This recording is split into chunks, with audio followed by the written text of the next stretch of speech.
প্রথমে সবাইকে আমন্ত্রণ জানাই আমার এই ভিডিওতে।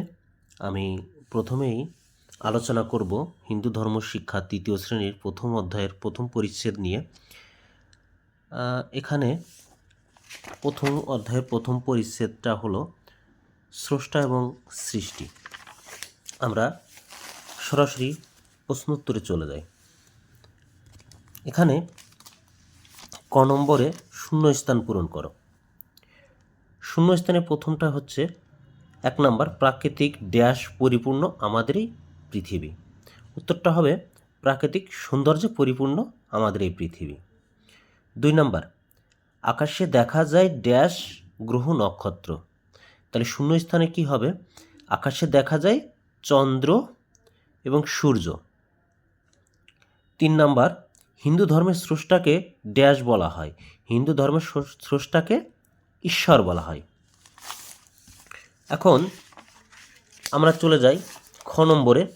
এখানে আছে বাম পাশের সাথে ডান পাশের বাক্যাংশের মিল করো।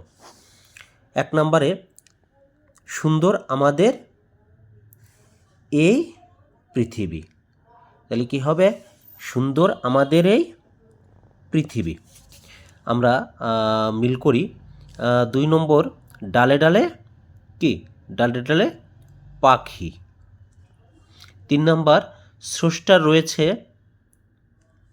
অনেক